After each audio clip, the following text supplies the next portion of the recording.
Maintenant, on va développer l'interface catégorie, ça veut dire l'affichage de la liste des catégories et la création d'une nouvelle catégorie. Donc, je vais tout fermer.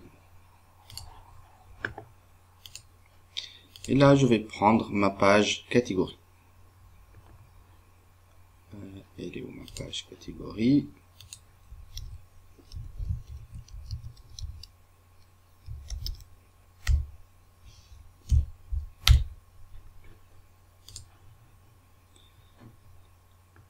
Ok, elle est dans catégorie. Donc, pour la page catégorie, en fait, tout d'abord, comme d'habitude, on va créer un service. On va créer le service catégorie. Dans service / catégorie / catégorie. Donc en fait, peut-être vous posez la question que nous avons déjà généré les services avec Swagger, et là maintenant on est en train de créer d'autres services. En fait, ça je vais vous l'expliquer. C'est comme on a fait dans l'application backend. En fait, les services qu'on vient de générer, ça sera la couche DO. En fait, ça sera la couche qui va juste communiquer avec mon backend, et mon backend c'est celui qui va communiquer avec la base de données. Donc, et pour l'implémentation de la logique côté front, ou bien côté application front-end, je dois implémenter ma logique, donc je dois implémenter mon service. Donc pour faire, en fait on va développer les méthodes de besoin. Donc tout d'abord, j'aurai besoin de quoi? Donc je vais ajouter mon user service parce que j'en aurai besoin. On va voir pourquoi. Et après, j'aurai besoin catégorie service.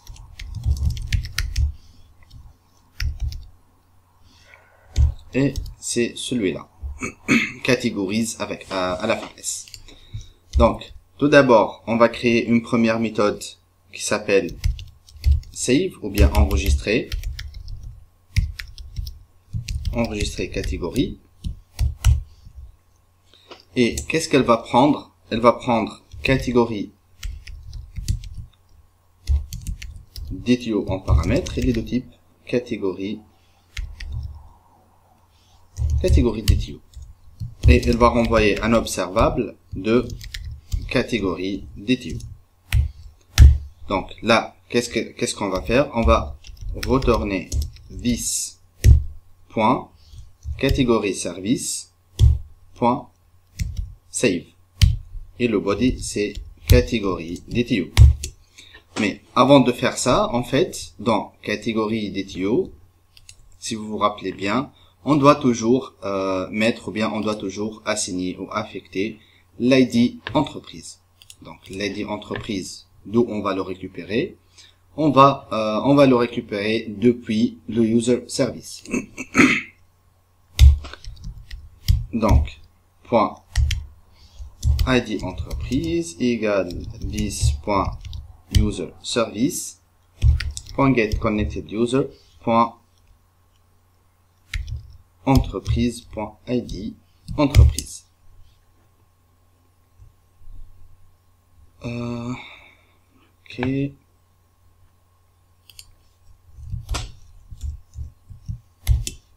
Je vais ajouter des null check. Et de toute façon, si l'ID entreprise est nulle, donc on va avoir un problème au niveau du backend, donc on est sécurisé. Là, qu'est-ce qu'on va faire après? On va ajouter une méthode find all qui permet de renvoyer la liste des catégories. Ok, je supprime ça d'abord. Et là, qu'est-ce qu'il veut? Ah, ok, il faut que ça soit un observable de ça. Le type de retour. Donc là en fait, je viens de créer mes deux premières méthodes. Donc là maintenant dans la page catégorie, pour créer une catégorie, je vais créer un objet catégorie DTO. Il est de type catégorie DTO. Je vais l'initialiser à vide.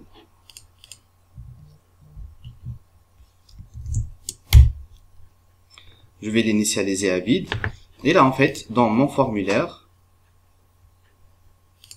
ok, en fait, j'aurais pas besoin de celui-là ici, mais en fait, dans nouvelle catégorie, on avait dit qu'on va commencer par la création d'une catégorie puisque notre base de données est vide. Et donc là, ça sera, je vais ajouter un name, c'est code catégorie, et mon ngModel, ça sera catégorie DTO.code. Ensuite, pour la description, ça sera quoi? Ça sera point désignation, et là je vais dire par exemple désignation 4, désignation catégorie. Et là en fait le bouton enregistrer, je vais créer une méthode en clic, c'est enregistrer catégorie. Donc, et cette enregistrer catégorie, qu'est-ce qu'elle va faire? On va faire appel, on va ajouter tout d'abord notre catégorie service. En fait, catégorie service, c'est le service qu'on vient de créer nous. Il est de type catégorie service. Donc, ça sera this.catégorie service enregistrer catégorie, et l'objet ça sera mon objet catégorie DTO. Je vais faire un subscribe, ici c'est catégorie DTO. Donc là c'est un void, et ici j'ai mon résultat. En fait c'est res. Qu'est-ce que je vais faire si tout va bien? Donc je vais faire une redirection vers la page catégorie. Sinon si j'ai des erreurs, qu'est-ce que je vais faire? On va créer une variable ou bien une liste error messages égale, c'est un tableau vide, ou bien bon je vais dire un array de string, et je vais l'initialiser à vide. Ici c'est deux points, et là en fait c'est this.errorMessages égale error dot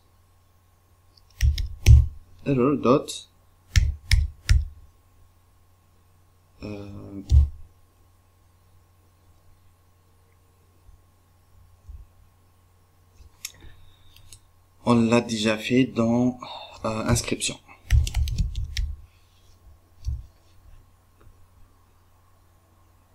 Donc voilà, point, l'objet s'appelle errors. Et une fois la catégorie a été créée, donc je vais juste naviguer. Ça veut dire j'ai rien à faire, c'est juste une navigation. Sinon, je vais afficher les messages d'erreur.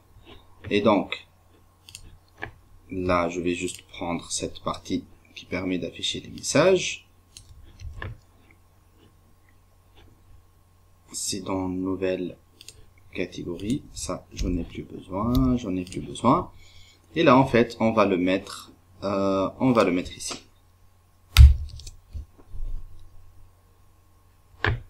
Ici, qu'est-ce que je l'ai appelé?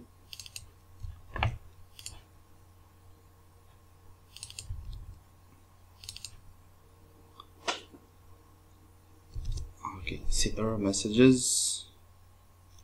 D'accord. Donc, là, en fait, la création d'une catégorie est implémentée. Donc, une fois la catégorie est créée, donc on va faire une redirection vers la page catégorie. Donc, ici, qu'est-ce qu'on va faire dans la page catégorie? En fait, nous avons déjà deux objets, c'est le code catégorie et la description. Alors, donc, ici, je vais créer un tableau, ou bien, je vais l'appeler list categories, égal, ou bien il est de type catégorie DTO, ou bien un array de catégorie DTO. Donc, là, dans ng-init, lorsque l'application ou bien l'interface vient d'être initialisée ou bien chargée, qu'est-ce que je vais faire? Je vais injecter mon catégorie service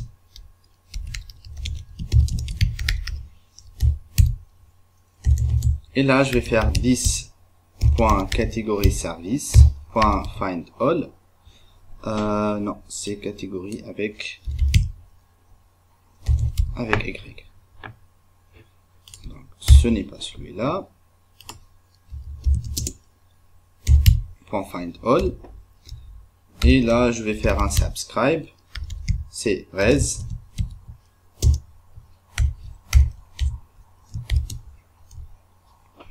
Donc, et en fait, je sais que mon objet va me renvoyer cette méthode findAll, elle va me renvoyer un tableau de catégorie. Donc, je vais dire 10.list catégorie égale res. Là, reprenons notre page. Donc, la page ici, en fait, moi, j'ai besoin de boucler cette page, de boucler ce bloc-là. Donc, qu'est-ce que je vais faire? Ça sera un ng-for, c'est let category of list categories.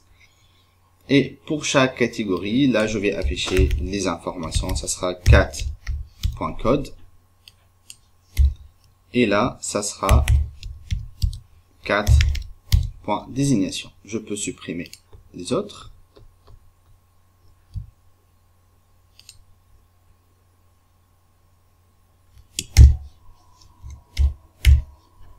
Donc là, comme ça, en fait, lorsque je crée ou bien lorsque je vais recharger la page, on va voir que on va afficher la liste des catégories.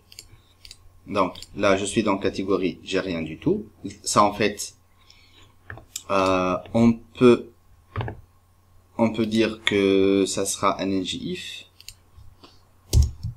Par exemple, ça sera un ng-if if list catégorie point length est supérieur à 0. Donc comme ça, j'affiche la navigation. Sinon, j'ai rien du tout, donc je peux afficher quelque chose. Donc là, je vais créer une catégorie. Code, ça sera cat1, catégorie de test, par exemple. Je fais enregistrer, et là, je vois que j'ai déjà ma catégorie. Et pour vérifier, je peux vérifier au niveau de la base de données. Et l'ID entreprise, c'est l'ID 1, puisque l'ID entreprise, on le récupère déjà de l'utilisateur connecté. Du coup, on peut quand même vérifier. Nous avons qu'une seule entreprise, donc tout est bon. On va créer quelques catégories. Catégorie 2, enregistrer, nouveau, catégorie 3. Catégorie 3. On voit très bien que nous avons 4, 1, 2, 3. Et nous avons déjà la pagination qui s'affiche. Et normalement, c'est un composant qu'on va le gérer après. Donc, on voit très bien que la création des catégories et l'affichage des catégories fonctionne très bien.